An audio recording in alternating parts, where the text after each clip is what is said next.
Tom, great to see you again. Good morning to you. Yeah, great to see you, Carl. So do you think we're working our way through this sort of supply chain inflation uncertainty? Yeah, I think there is signs that we're at the beginning of the end of sort of clearing up the glitches. I think opening the ports 24 hours a day obviously is a great first step. And in many ways, as you know, when markets sort of see things as less bad, that's good. And it really does change sort of the longer term risk of, hey, are prices permanently higher because of shipping costs? And so, yes, it's good news.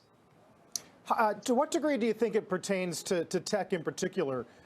If COVID, and certainly in some troubled states, as you pointed out, continues to fall, does the shift of goods moved further into services, and does that leave goods and tech, or at least hardware, vulnerable? Yeah, it's a great question. I mean, because we don't know what the post-pandemic world looks like, and as cases retreat, that's what we're going to start to see glimmers of. I think from a demand perspective, any technology company and work from home that had super normal demand last year is certainly going to see less demand. But let's say from an equity perspective, the other side of the equation is really relative valuation. I just don't think technology stocks are that demanding right now. I know even people talk about the concentration of the top five and their relative market cap, but if you look at net income share of tech and even the top five, it's actually among the highest it's ever been in the last 30 years. So I would say tech is still very reasonably priced here, and I think it can really perform even with inflation. And Tom, how does the worker shortage play into this? I mean, we were just talking about the ports, but then there's the question of who's going to be driving the trucks to take all the products away from the ports. So how does the worker shortage impact your outlook on the economy in general, and particularly tech? That's another, from a market's perspective, it's obviously another uncertainty because there are so many job openings and so few applicants available. But the BLS has a great series that shows how many people monthly are actually out of the workforce or staying home because they got to care for somebody with COVID. It's about 4 million a month. I mean, that's 10 months of jobs growth. So I think that there is actual shortage of labor, not, partially because people are afraid to go back to work or are uncomfortable. But I think another part is a practical issue. People have to be quarantined or take care of someone with COVID. So I think that as cases improve and as COVID hopefully becomes endemic over time, I think these start to ease, and I think the labor shortages ease. Hot week for Bitcoin. Tom, you still think it hits 100,000 year end?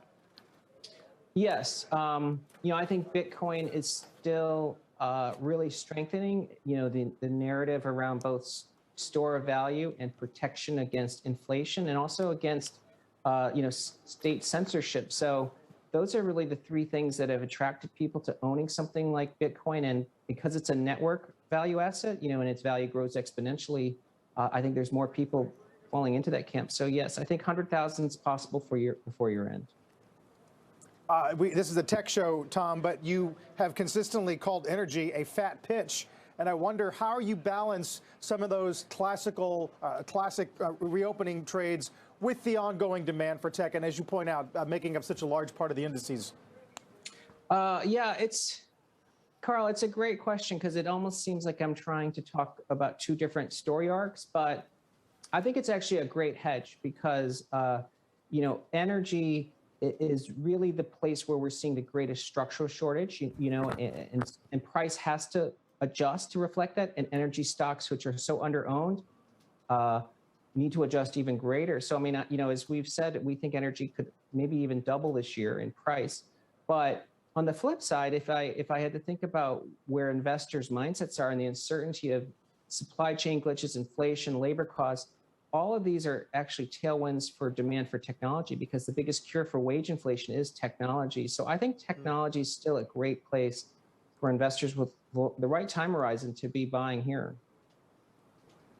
Well, with that in mind, Tom, as we look at the NASDAQ up 200 points, do you think there's going to be a divergence between the different categories of tech stocks? I mean, tech is now such a massive category. And if you look at the difference between, e-commerce and cloud companies and social, how would you draw the lines? And is there one piece of this industry that's going to be outperforming or dramatically underperforming the rest of it?